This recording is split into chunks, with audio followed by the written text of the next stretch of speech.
কোথায় থেকে আমানতের সূচনা হয়েছে? আল্লাহ রাব্বুল আলামিন কোরআনুল কারীমে বলছেন, ইন্না আ'রাদনাল আমানাতা আলাস সামাওয়াতি ওয়াল আরদি ওয়াল জিবাল। আমি আল্লাহ আমানতকে সৃষ্টি করার পরে আ'রাদনা আলাস সামাওয়াতি ওয়াল আরদি ওয়াল জিবাল, আমি আমানত এই জিনিসটাকে আসমান, জমিন, পাহাড়, পর্বতের সামনে পেশ করলাম। তাদেরকে বললাম, দেখো তো তোমরা আমানত বহন করতে পারবে কিনা। আল্লাহ রাব্বুল আলামিনের বড় বড় সৃষ্টি, মহান সৃষ্টি, আসমান, জমিন, পাহাড়, পর্বত, ওইগুলিকে যখন আল্লাহ রাব্বুল আলামিন জিজ্ঞাসা করছেন, দেখো তো তোমরা আমানত বহন করতে পারবে কিনা,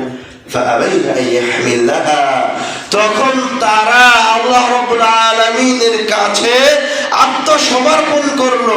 আবাইনা, তারা বলল, আল্লাহ আমরা আমানতকে বহন করতে পারবো না, তুমি আমাদের উপর আমানতের মতো এত ভারী জিনিস চাপিয়ে দিও না, আমানত আমাদের দ্বারা বহন করা সম্ভব নয়।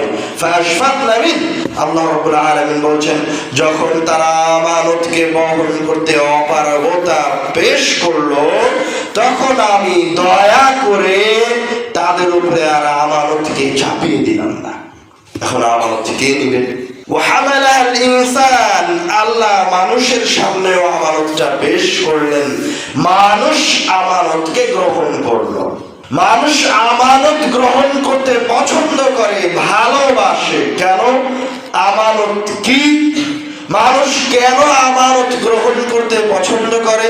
কেননা মানুষ এটা পছন্দ করে, আমাকে বলা হোক যে আমি এই মসজিদের মোতাওয়াল্লি, মানুষ এটা শুনতে পছন্দ করে। মানুষ আমানত এই জন্য গ্রহণ করলো, মানুষ এটা শুনতে পছন্দ করে, আমাকে বলা হোক আমি এই প্রতিষ্ঠানের চেয়ারম্যান। মানুষ এটা শুনতে পছন্দ করে, আমাকে বলা হোক আমি অমুক দলের আমির। মানুষ এটা শুনতে পছন্দ করে, আমাকে বলা হোক আমি সভাপতি। মানুষ এটা শুনতে পছন্দ করে, আমাকে বলা হোক সেক্রেটারি।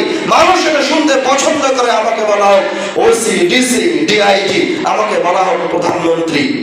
মানুষটা শুনতে পছন্দ করে, কিন্তু মানুষ এটা যেমন শুনতে পছন্দ করে, ঠিক তার বিপরীতে মানুষ এই দায়িত্ব পালন করতে অপারগ। মানুষ এই দায়িত্ব, এই জিম্মেদারি পালন করতে পারবে না।